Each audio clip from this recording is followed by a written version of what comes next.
Макул 91, каршы жок, бар 91. Сунуш өттү, чечим кабыл алынды.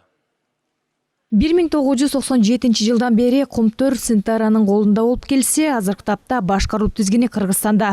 Бирок канадалык компания кыргыз өкмөтүнүн акыркы аракеттери гендеги инвестициялык келишимдерди бузду деп арбитраждык сотко берди.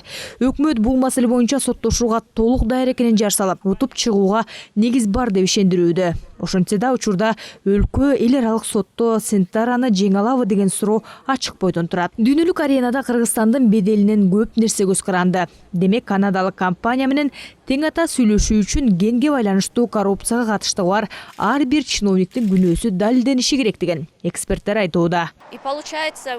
Буга чейин Синтара менен кандай гана келишим түзүлбөсүн ага мамлекеттик жетекчилер тараптан коюлган колдор бар, документтер бар. Ал коррупциялык жолдор аркылуу Синтара менен жең ичинен болгон сүйлөшүүлөр болушу мүмкүн. Эми дүйнө коомчулугу карап турганда эл аралык арбитраждык соттон утуп чыгуу үчүн биринчи кезекте ошол Синтара менен коррупция жасаган ар бир адамды далилдеп беришибиз керек. Бирок ага канчалык дареметибиз жетерин айта албайм. Бул өтө оор суроо.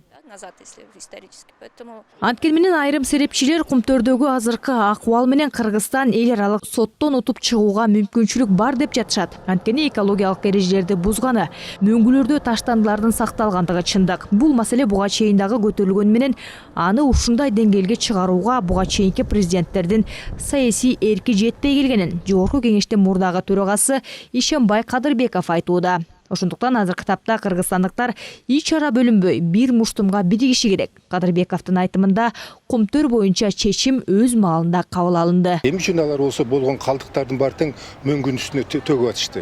Бул дүйнөлүк мыйзам эмес, биздин мыйзам боюнча мыйзамга каршы келе турган нерсе. Бул жолду эч ага эле дүйнө жүзүнө таратып койгон. ООНдун Генеральный ассамблеясынын резолюциясы 3 жолу кабыл алган. Эгерде кен байлыгына таап аткан компаниялар экологияга, социалдык экономикалык жактан ошо мамлекетке элине зыян келтирсе, улутташтырганга укугу бар деген чечим кабыл алган.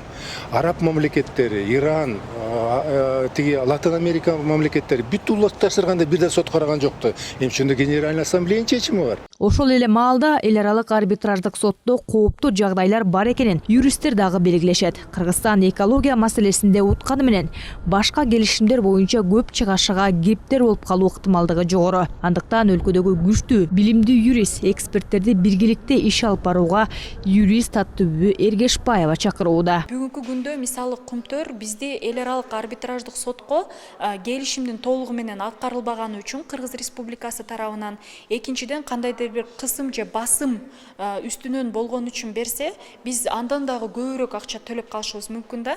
Мисалы эл аралык арбитраждык суд экологиялык нормалар боюнча 20 миллиард берсе, биз өзүбүз келишимди сактабаганыбыз үчүн көптөгөн беренелер бар. Ошонун жыйынтыгында биз мисалы 40 миллиард төлөп калышыбыз мүмкүн. Ошонун жыйынтыгында Кыргыз Республикасы кайра башынан мындай жаман бир кесепетке кабыл алынып калышы мүмкүн. Ал арада Синтарага каршы эл аралык арбитраждык сотто Кыргызстандын кызыкчылыгын 3 ири компания коргой тургандыгы маалым болду. Алар британиялык, канадалык жана америкалык компаниялар деп аталууда. Чолпон Бейшилен кызы Нурболсун Тургуналиев, Нью ТВ.